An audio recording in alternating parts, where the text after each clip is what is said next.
चलिए स्टूडेंट्स, अब हम रीतिकाल की प्रवृत्तियां या विशेषताओं के बारे में पढ़ेंगे। अब तक आपने रीतिकाल के नामकरण और रीतिकाल की परिस्थितियों के बारे में जानकारी हासिल की है। अब रीतिकाल की प्रवृत्तियां या विशेषताएं, रीतिकाल में कविता में क्या क्या गुण थे, क्या क्या विशेषताएं थी, अब हम यह पढ़ेंगे। तो इसको पढ़ने से पहले मैं यह बता दूं कि रीतिकाल को मुख्य तौर से 3 भागों में बांटा जाता है: रीतिबद्ध, रीति मुक्त और रीति सिद्ध। रीतिकाल की आगे 3 शाखाएं थी: रीतिबद्ध काव्य धारा, रीति मुक्त काव्य धारा और रीति सिद्ध काव्य धारा। रीतिकाल में इन तीनों काल की काव्य धाराओं की प्रवृत्तियों के बारे में हमने चर्चा करनी है। तो आज जो है हम सबसे पहले रीतिकाल की रीतिबद्ध काव्य धारा के बारे में पढ़ेंगे। रीतिबद्ध काव्य धारा की मुख्य मुख्य विशेषताएं क्या थी, इसके बारे में हम जानेंगे। रीतिकाल की प्रमुख विशेषताओं के बारे में हम पढ़ने से पहले रीतिकालीन रीतिबद्ध साहित्य की विशेषताएं क्या है या इसका एक सामान्य परिचय हम जानेंगे कि रीतिबद्ध कवि किसे कहा जाता है। जब हमें रीतिबद्ध कवियों के बारे में पता चलेगा तो हम जान सकेंगे कि उनके द्वारा लिखी गई रचनाएं और उसकी विशेषताएं कैसे होंगी, कि वे कवि जिन्होंने अलंकार, रस आदि के लक्षण भी दिए और उसके साथ उदाहरण भी।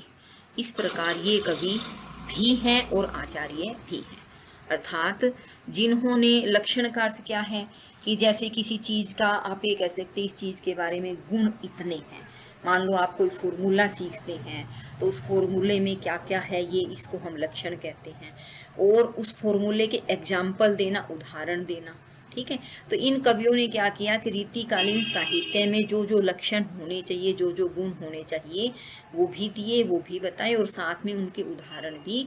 तो इन्हें रीतिबद्ध कवियों के नाम से जाना जाता है। अर्थात इनके काव्य के अंदर रीति का पूर्णतः पालन किया गया। तो ये कवि क्या थे कि कवि भी थे और आचार्य भी थे। अर्थात इन्हें रीतिकालीन काव्य की सभी रीतियों का पूर्णतः ज्ञान था। और प्रमुख रीतिबद्ध कवि हैं केशव, सेनापति, चिंतामणि, त्रिपाठी, मतीराम, देव, भिखारी दास, पद्माकर आदि। ये क्या है, प्रमुख रीतिबद्ध कवि हैं। आइए अब हम रीतिबद्ध काव्य की प्रमुख प्रवृत्तियों के बारे में जानते हैं। इसकी पहली प्रमुख विशेषता है श्रृंगार वर्णन। जब हमने रीतिकाल के बारे में जाना था तब हमने यह देखा था कि इसकी मुख्य विशेषता, रीतिकाल की ही प्रमुख विशेषता श्रृंगार वर्णन है। इन्होंने श्रृंगार के संयोग और वियोग दोनों ही रूपों का चित्रण किया है। श्रृंगार चित्रण में रीतिकालीन कवियों को महारत हासिल है। सब तरह के संयोग श्रृंगार, वियोग श्रृंगार, श्रृंगार के हर रूप का इन्होंने चित्रण किया है। नायक नायिका के रूप सौंदर्य का, नक्षिक वर्णन का मन खूब लगा है और इन्होंने, ऐसा कोई पक्ष नहीं है जो इनकी दृष्टि से ओझल हो गया हो। आइए एक उदाहरण पढ़ते हैं कि वृंदावन विहरत फिरे राधा नंद किशोर, नीरद दामिनी जानी संग बोलई डोले मोर। कि वृंदावन के अंदर राधा और नंद किशोर जो है घूम रहे हैं, विहरत कर रहे हैं और बादल और बिजली को अपने आसपास देख करके मोर जो हैं कुहू कुहू बोल भी रहे हैं और डोल भी, घूम भी रहे हैं, नृत्य भी कर रहे हैं। राधा और कृष्ण के संयोग के समय प्रकृति कैसी है उसका वर्णन उन्होंने किया है। इसकी दूसरी मुख्य विशेषता है प्रकृति चित्रण। प्रकृति के विभिन्न रूपों जैसे आलंबन, उद्दीपन, मानवीकरण, अलंकार आदि सभी रूप का इन्होंने चित्रण किया है। इसका अर्थ क्या है कि प्रकृति के सब रूपों का चित्रण किया है। और जैसे नायक नायिका के मिलन में प्रकृति किस तरह से सहायक है, बड़े ही सुंदर रूप से इन्होंने इसका चित्रण किया है। कि बैठी रही अति सघन वन, बैठी सदन तन माहा, देखी दोपहरी जेठ की छायो चाहत चाहा। कि जो नायिका है बैठी हुई है और जेठ की दोपहरी के अंदर वह छाह ढूंढ रही है, छाया को चाहती है, उसके अंदर बैठना चाहती है। प्रेम निरूपण भी रीतिकालीन काव्य की एक प्रमुख विशेषताओं में से है कि किस तरह से जो है आपस में एक दूसरे के प्रति नायक नायिका का प्रेम है। नायक नायिका अपने बात को, अपनी मन के प्यार को किस तरह से व्यक्त करते हैं। प्रेम लीला का एक मनोहर नाटकीय चित्र जो है बिहारी जी ने इस प्रकार अंकित किया है। अनेक प्रकार की मादक प्रेम लीलाओं का निरूपण इसने किया है।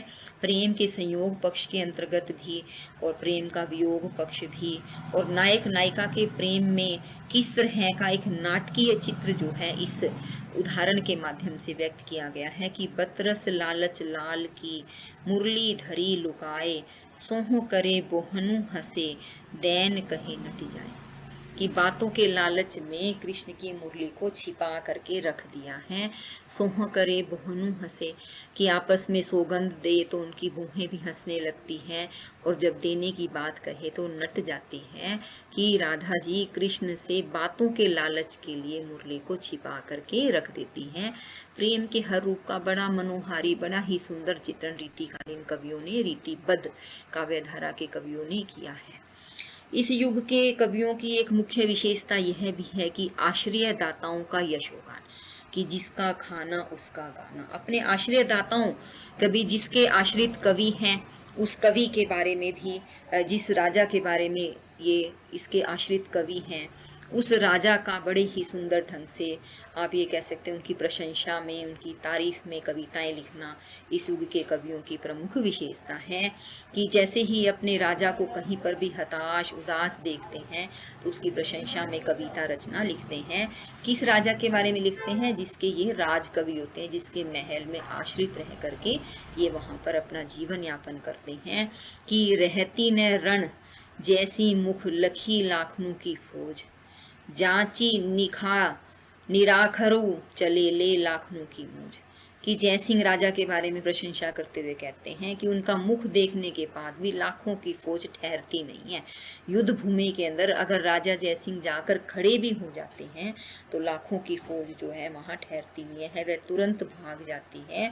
और क्या कहते हैं अपने राजा की प्रशंसा में, कहते हैं कि इतनी मौज है कि कितने भी शत्रु हों, कितनी भी बड़ी फौज हो, राजा के सामने कोई ठहरता नहीं है। प्रमुख विशेषताओं में जैसे मुख्य तौर से तो इन्होंने जो श्रृंगार चित्रण है, प्रेम निरूपण है, इस तरह की कविता ही लिखी है, लेकिन कहीं कहीं पर भक्ति भावना का भी इन्होंने परिचय दिया है। अपनी भक्ति भावना को भी इन्होंने अपने दोहों के माध्यम से व्यक्त किया है। जो रीतिबद्ध रीतिकाल के जो मुख्य कवि हैं, मैं आपको फिर बता दूं कि जो रीतिकाल की विशेषताएं हैं, रीतिकाल की 3 काव्य धाराओं में कहीं ना कहीं दिखाई देगी। जब आप तीनों काव्य धाराओं की विशेषताओं को पढ़ लेंगे और अगर सिर्फ रीतिकाल की प्रमुख विशेषताएं बताएं, इस तरह से प्रश्न पूछा जाता है, तो उनमें से जो भी विशेषता आपको अच्छी लगती है वो आप इसमें लिख सकते हैं। क्योंकि रीतिकाल की तीनों धाराएं रीतिकाल की ही एक आप कह सकते हैं भाग है, रीतिकाल का ही भाग है, तो उसमें वह सभी विशेषताएं पाएंगी।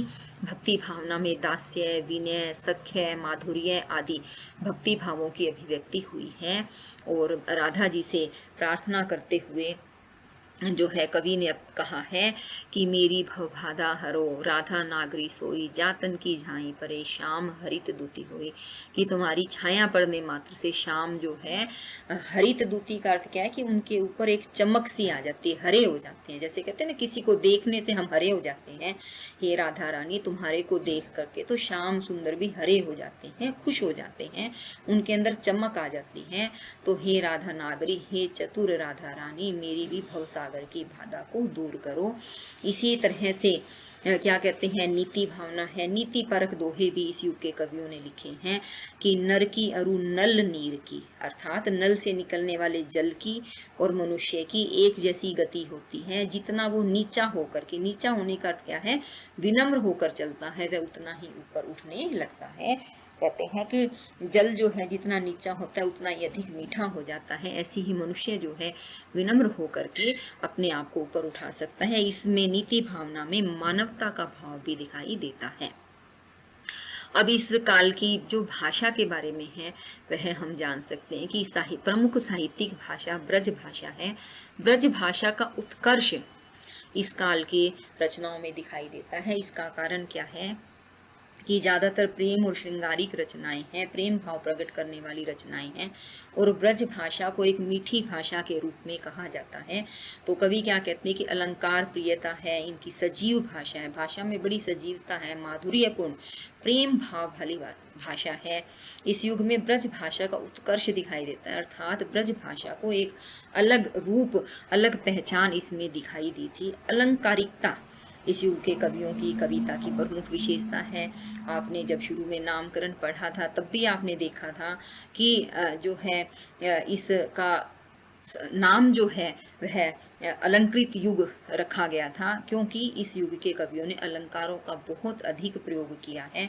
कविता की साज सज्जा करने के लिए उन्होंने कई जगह अलंकारों का इतना अधिक प्रयोग किया है कि अलंकार साधन न रहकर साध्य बन गए हैं, कि ऐसा लगता है कि अलंकार के बारे में ही हम पढ़ रहे हैं, कविता न पढ़ करके। कविता को सजाने का साधन न रह करके कविता जो है वो अलंकारमयी हो गई है, साधन ही हो गई है। और इसमें काव्य रूप जो है प्रबंध काव्यों का यहाँ अभाव दिखाई देता है। यहाँ पर इस युग के कविता में अधिकतर जो है मुक्तक काव्य ही प्रमुखता से लिए गए हैं, मुक्तक काव्य ही ज़्यादातर रचना की गई है। इस प्रकार हम कह सकते हैं रीतिकालीन रीतिबद्ध कविता जो है उसमें आप कह सकते हैं भाषा की दृष्टि से, मधुरता की दृष्टि से, श्रृंगार निरूपण, प्रेम निरूपण, नीति भक्ति आदि के रूप से यह एक श्रेष्ठ रचनाएं इसमें देखने को मिलती हैं। इस युग के कवि जो हैं वो आचार्य भी हैं, उन्होंने न सिर्फ रीति ग्रंथों के लक्षण दिए हैं अपितु उनके उदाहरण भी प्रस्तुत किए हैं। इस प्रकार से हम कह सकते हैं कि यह हिंदी साहित्य के अंदर एक अच्छी कविताओं का युग भी कहा जा सकता है।